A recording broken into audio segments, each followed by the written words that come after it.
우리는 다 세례를 받았죠.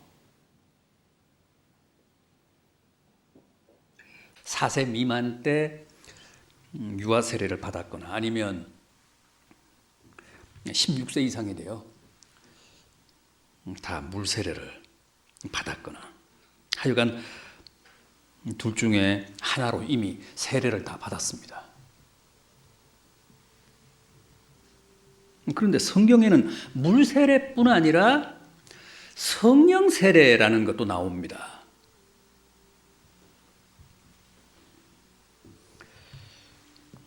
어떻습니까? 여러분들은 물 세례도 받고 이미 성령 세례도 다 받으셨습니까?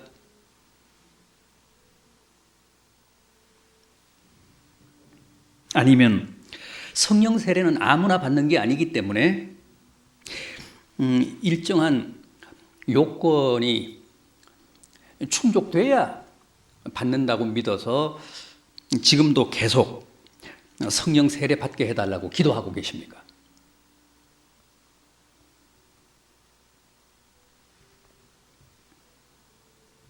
여러분, 세례가 뭡니까? 세례. 물 세례가 뭘 뜻합니까? 씻는다, 수장한다는 뜻이죠. 물로 씻는다, 물 속에 묻는다, 수장한다. 나의 과거의 모든 죄를 물로 씻고 죄인으로 살던 옛사람을 물 속에 묻어버린다. 그래서 세례를 받고 물 속에서 나오는 순간 깨끗한 새 사람으로 거듭난다, 중생한다, 그런 의미의 의식이 물세례입니다.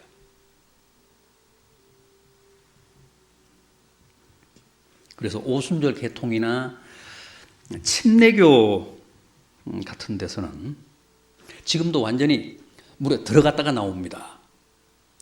물에 완전히 잠깁니다. 그 수장의 의미 때문에 그렇습니다. 그러나 우리 장로교라든가 또 감리교, 또 구교, 가톨릭 같은 데서는 그냥 정수리에, 머리에 물을 이렇게 찍어 바르죠. 그것도 이제 상징적인 행위인데 정수리까지 그 물이 찼다는 뜻입니다. 그 약식으로 그렇게 세례를 베풉니다. 의미는 같습니다. 수장한다, 물로 씻는다.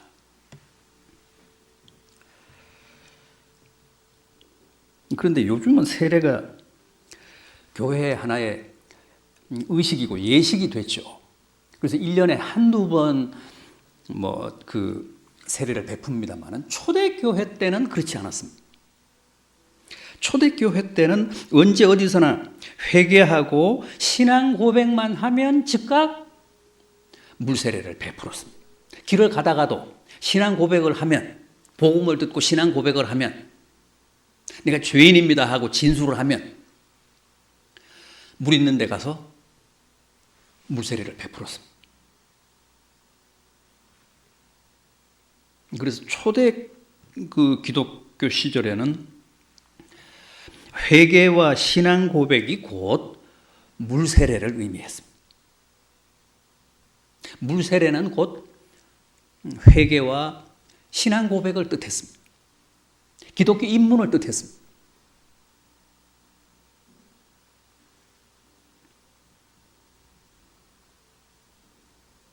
그러니까 누구나 물세례만 받으면 자동으로 죄가 씻기고 새 사람으로 거듭난다는 게 아니라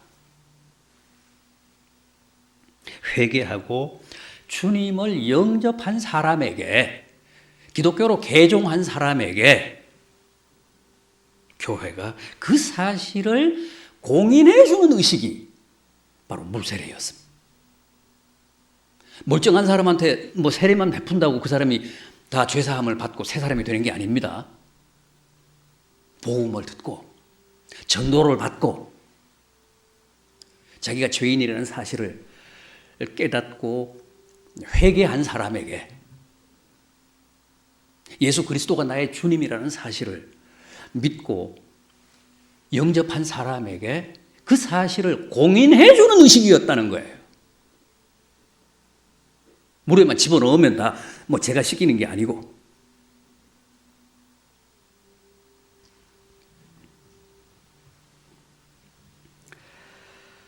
그렇기 때문에 개중에는 어떤 계기로 세례는 받았지만 새 사람과는 전혀 상관없는 사람이 있고, 이런저런 사정 때문에 아직도 물세례를 못 받은 사람 중에도 죄 씻음을 받고 새 사람으로 거듭난 사람이 얼마든지 현실적으로 있을 수 있다는 거예요.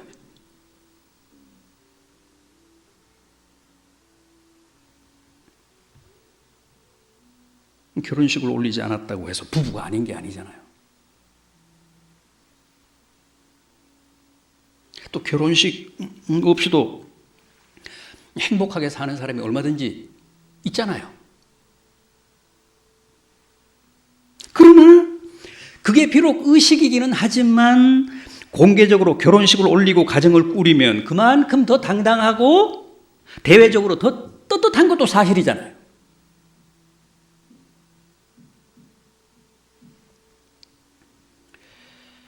물세례도 바로 그런 통과 의례입니다.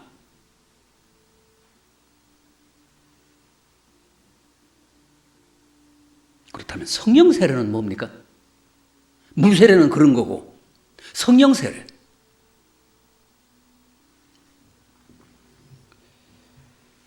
물세례를 통해 기독교에 입문해서 열심히 신앙생활을 잘하면 비로소 주어지는 어떤 특별한 영적 체험이 성령 세례입니까? 어떻게 생각하십니까?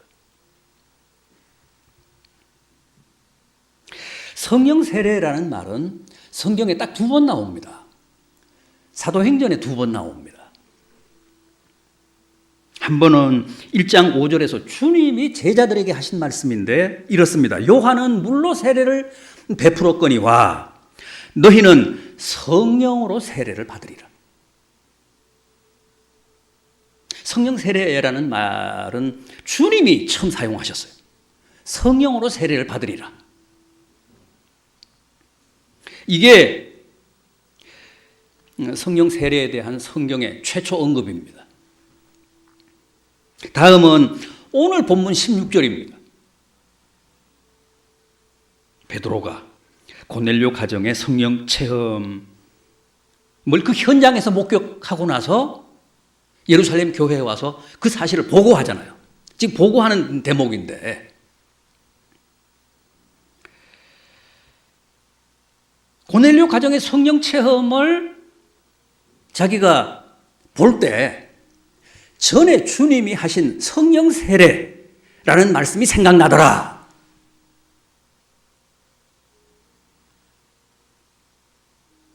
이게 오늘 본문 16절 말씀입니다. 그 현장에서 고넬료 가정의 성령 체험을 보다가 보니까 전에 주님이 우리에게 하신 성령 세례라는 말이 기억이 나더라. 그러니까 당시 고넬료 가정의 성령 체험이 바로 성령 세례였다는 거예요. 그걸 베드로가 인정한 겁니다.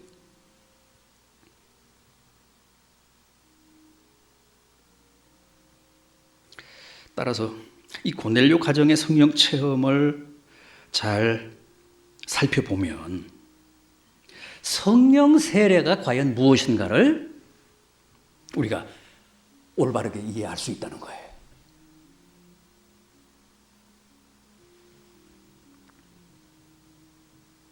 적어도 베드로가 고넬료 가정의 성령 체험을 성령 세례라고 했으니까.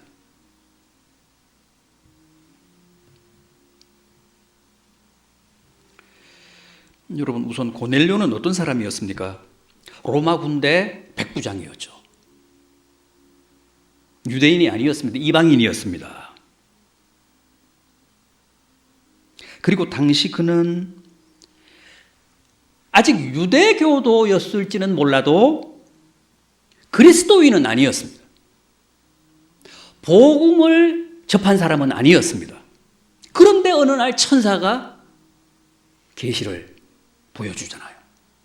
베드로를 청해서 복음을 들으라, 설교를 들으라.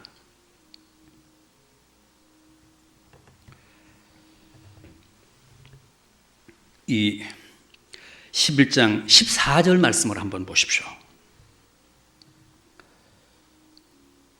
오늘은 제가 15절부터 소개를 해드렸는데 이 11장 14절 말씀. 그가 너와 내 온 집이 구원받을 말씀을 내게 이르리라. 그러니까 이때는 아직 그가 구원을 받기 전이었다는 뜻이죠.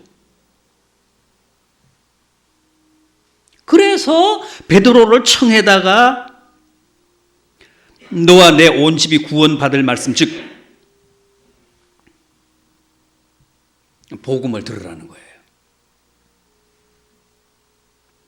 그래서 급히 고넬료가 사람을 보내 베드로를 모셔오잖아요. 그리고 천사가 일러준 대로 난생 처음 구원 얻을 말씀인 복음을 들은 겁니다. 베드로에게 직접. 그런데 말씀을 듣다가 성령을 받았습니다. 그걸 어떻게 알았느냐 하면 10장 46절을 보면 그들이 말씀을 듣는 중에, 설교를 듣는 중에 방언도 하고 하나님을 높이며 막 신앙 고백이 터져 나왔습니다.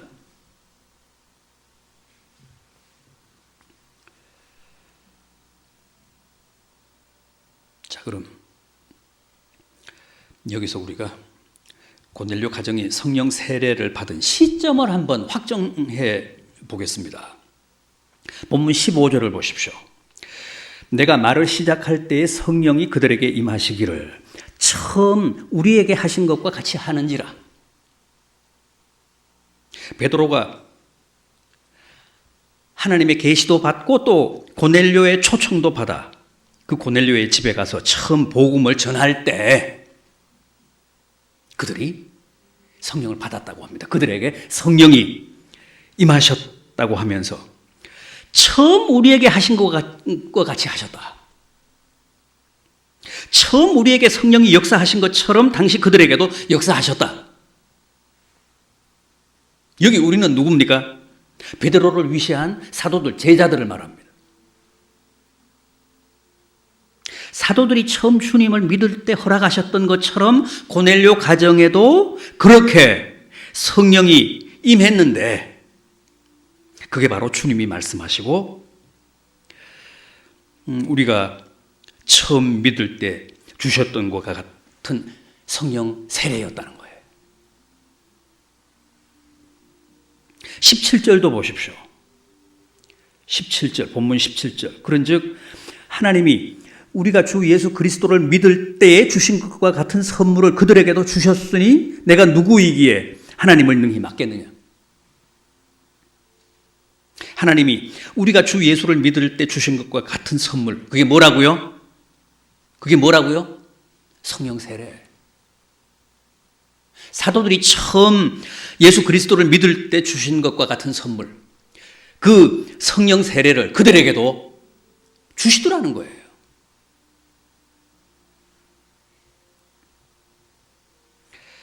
그렇다면 여러분, 성령 세례란 하나님이 우리에게 언제 주시는 선물입니까?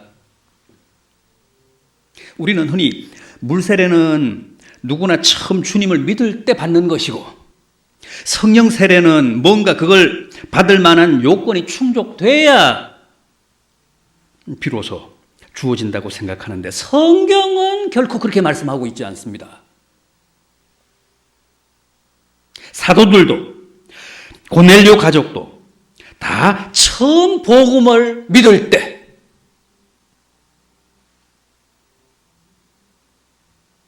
처음 복음을 들을 때 주어진 하나님의 선물이었습니다.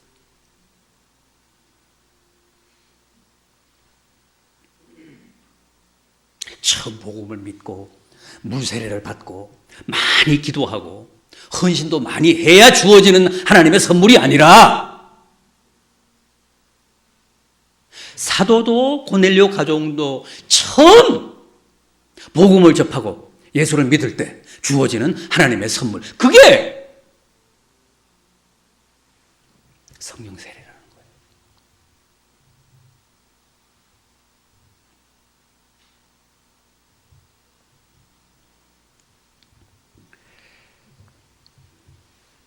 엄밀하게 말하면 성령 세례가 물 세례보다 먼저라는 거예요. 성령 세례 받지 않고는 물 세례를 받을 수 없다는 뜻입니다.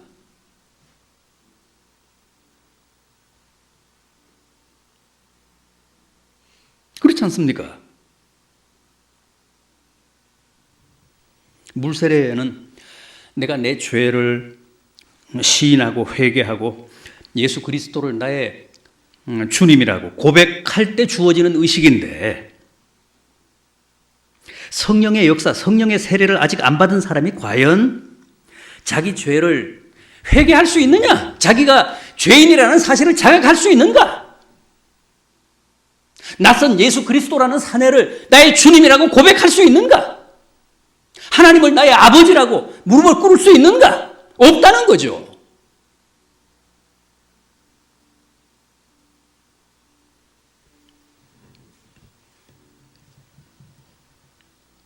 고린도전서 12장 3절입니다. 누구든지 성령으로 하지 아니하고는 예수를 주시라 시인할 수 없느니라. 요한복음 16장 8절입니다. 성령 그가 너희에게 죄에 대하여 의에 대하여 심판에 대하여 가르치리라.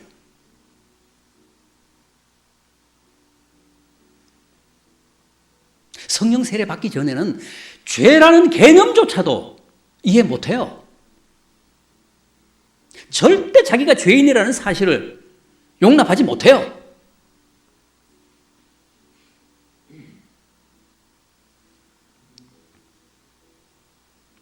여러분, 신앙 고백도 내 죄에 대한 깨달음과 회개도 절대 내 의지로, 내 힘으로, 내 상식으로, 내 노력으로, 내 결단으로 가능한 게 아닙니다. 성령이 역사하셔서 나로 하여금 깨닫게 하시고 믿게 하시고 회개하게 하시고 결단하게 하셔야 비로소 그 모든 게 가능한 겁니다. 왜 절대 다수의 세상 사람들이 지금도 예수를 안 믿고 도리어 욕하고 대적하고, 또 우리는 왜, 우리 소수는 왜 남이 뭐라고 하든 여전히 꿋꿋이 예수를 계속 믿고 있는 것일까요? 딱 하나, 성령이 역사하시고 역사하지 않고의 차이가 있을 뿐입니다.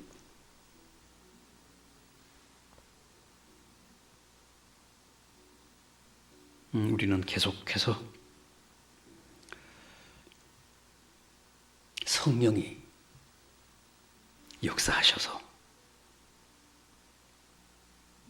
믿고 있고, 세상 사람들에게는 아직도 성령이 역사하지 않으셔서 믿고 싶어도 못 믿는 겁니다. 그 차이입니다.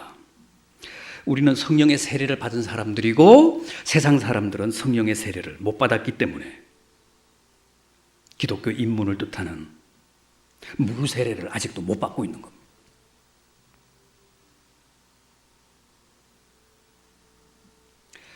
이렇게 굳이 수순을 따지자면 선 성령 세례, 후 물 세례입니다. 대부분 다 선 물 세례, 후 성령 세례라고 생각을 하는데 그건 오해예요. 그 잘못된 거예요. 선 성령 세례, 후 물 세례입니다. 물 세례 우습게 여기지 마십시오. 성령 세례 못 받은 사람은 절대 물 세례 못 받습니다.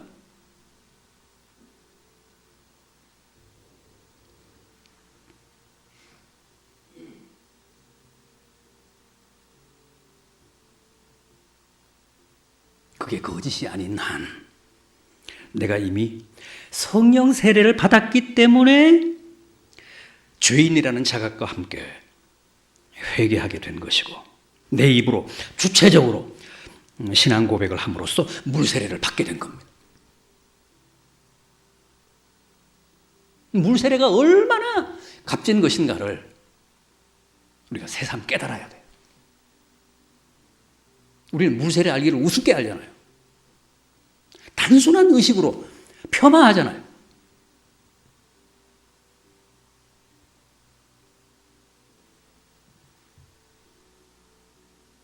성령 세례를 받았기 때문에 물세례에 이른 겁니다. 이 고넬료 가족도 보십시오. 10장 44절 이하를 보세요. 마지막 부분인 10장 44절 이하. 베드로가 이 말을 할 때 성령이 말씀 듣는 모든 사람에게 내려오시니 베드로와 함께 온 할례 받은 신자들이 이방인들에게도 성령 부어 주심으로 말미암아 놀라니 이는 방언을 말하며 하나님 높임을 들음이로라. 이에 베드로가 이르되 이 사람들이 우리와 같이 성령을 받았으니 누가 능히 물로 세례 베품을 금하리요 하고 명하여 예수 그리스도의 이름으로 세례를 베풀라 하니라.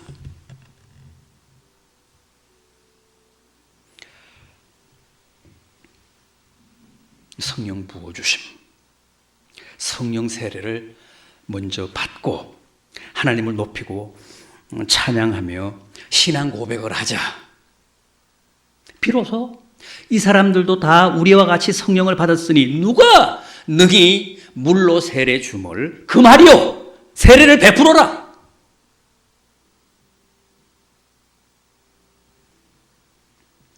이 그림과 같은 풍경이 성령 세례와 물 세례의 전형입니다.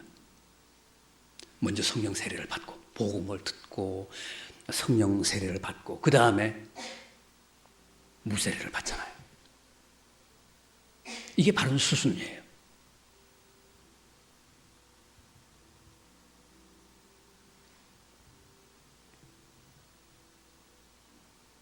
이게 전형적인 성령 세례와 물 세례의 관계입니다. 먼저 물 세례를 받고 예수를 잘 믿으면 비로소 성령 세례를 받는 게 아니라 성령 세례를 받고 자신의 죄를 시인하고 깨달아 회개하고 신앙 고백을 하면 그때 비로소 받는 게 물 세례입니다.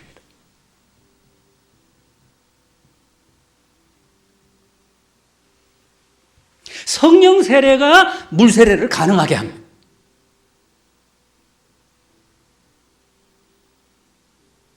따라서 예수 믿는 사람 치고 성령 세례 못 받은 사람은 없습니다. 사정 때문에 어떤 형편 때문에 물 세례는 못 받을 수 있어도 예수 믿는 사람 치고 성령 세례 못 받은 사람은 없습니다. 성령 세례 못 받은 사람은 신자가 될 수 없습니다.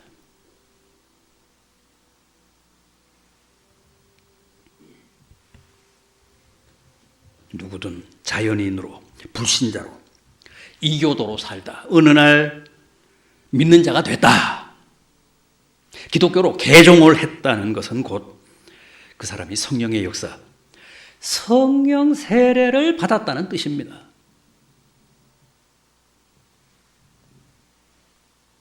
그리고 나서 물 세례를 통해 기독교 입문을 공인받는 겁니다.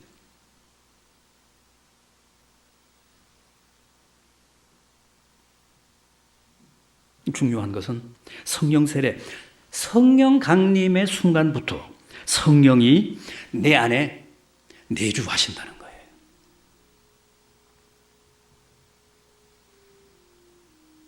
성령이 나와 함께 하신다는 겁니다. 그래서 성령을 보혜사라고 하잖아요. 파라클레토스, 보혜사. 무슨 뜻입니까? 내 곁에, 내 안에 계시면서 나를 도우시는 분, 그런 뜻입니다. 성령은 보혜사입니다. 파라클레토스입니다. 내 안에 계시면서 나를 통제하시고 나를 강제하시고 나를 도우십니다. 나를 천국까지 견인해 가십니다. 그게 성령의 사역이에요.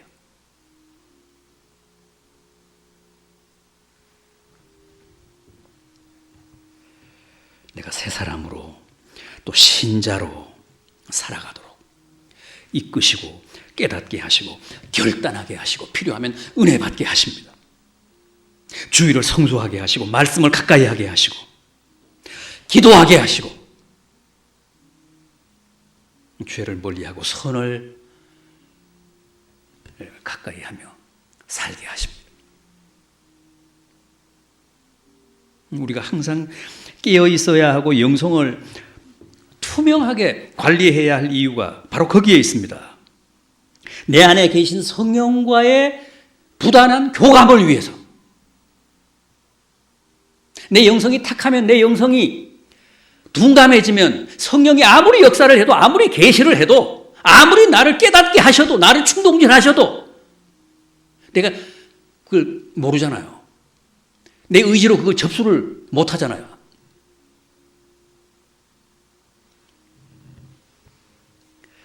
그래서 성령과의 교감을 위해, 성령의 역사와 계시에 내가 민감하게 예민하게 응답하기 위해, 성령의 세미한 음성을 내가 놓치지 않기 위해 항상 내가 깨어 있어야 돼. 세상 모르고 그냥 골아떨어지면 성령이 아무리 말씀해도 내가 듣지를 못하잖아요.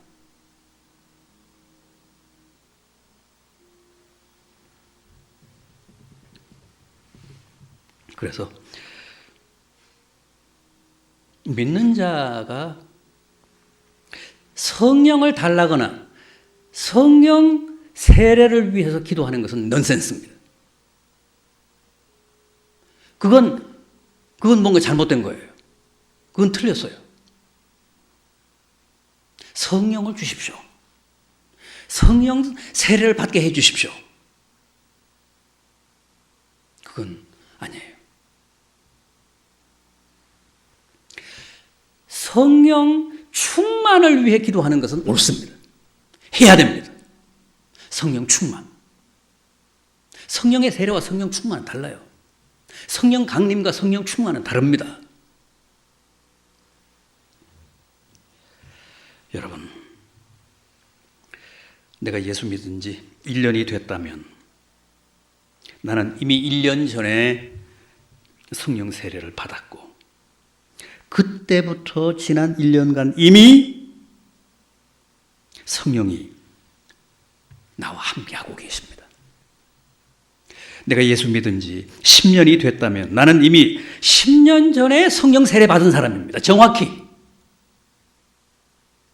그리고 지난 10년간 성령이 내 안에 계셔왔습니다. 내가 인정하든 안 하든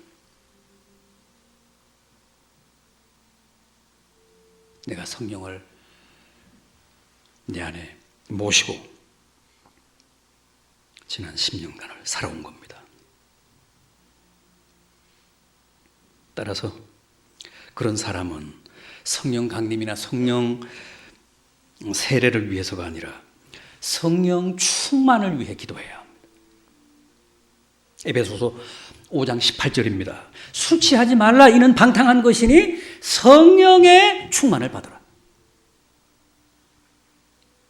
성령 충만이 뭡니까?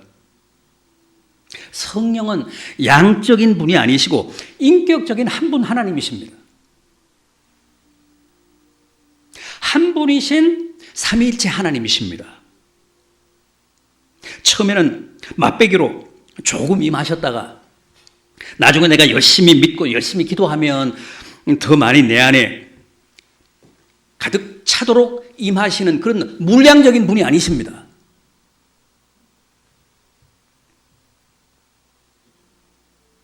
그렇다면 성령 충만이란 무슨 뜻일까요? 성령 강림의 정도를 양적으로 표현한 말이 아니고 내 안에 계신 성령께 내가 얼마나 신실하게 반응하고 순종하느냐를 뜻하는 그 교감 지수를 뜻합니다. 의미합니다. 성령에 대한 나의 복종 지수. 내 안에 계신 성령의 역사와 계시에 내가 얼마나 바르게 응답하느냐의 정도를 뜻하는 말입니다. 여러분, 이 성령 충만 지수가 왜 중요할까요? 이게 높지 않고 낮다는 것은 곧 성령 회방, 성령 근심, 성령 소멸 지수가 상대적으로 그만큼 높다는 사실을 의미하기 때문에 그렇습니다.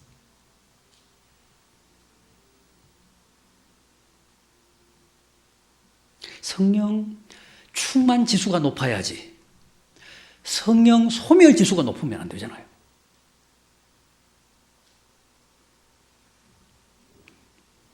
성령은 내 안에 계시는데 내가 성령과의 관계를 잘 관리하지 못하고 성령의 뜻에 바르게 응답하지 못하고 살면 성령이 근심하십니다. 성령이 당신의 선하신 뜻을 부단히 우리에게 계시하시는데 내가 거기에 바르게 응답하지 않고 결단하지 않으면 성령이 내 안에서 회방을 당하고 계시는 거 아닙니까? 고문을 당하고 계시는 겁니다.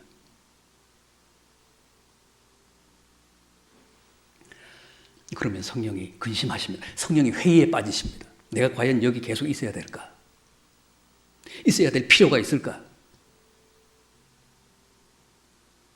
그러다가 결국 소멸이 되십니다. 떠나십니다.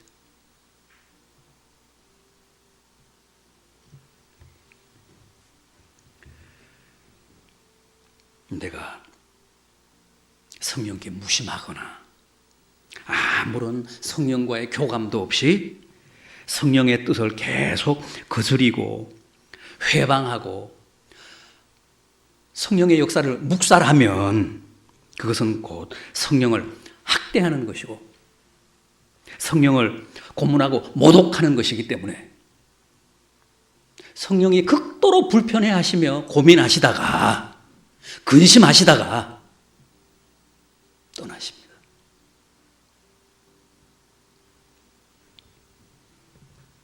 더 이상 계셔야 될 필요를 못 느끼시면 거취를 스스로 결정하십니다.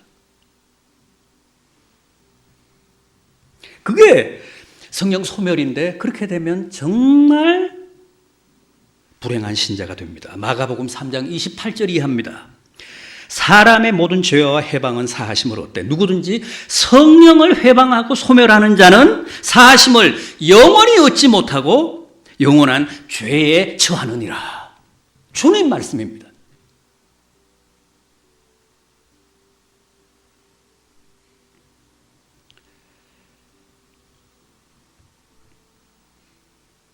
그래서 바울이 술 취하지 말고 성령에 취하라, 성령 충만하라고 한 겁니다.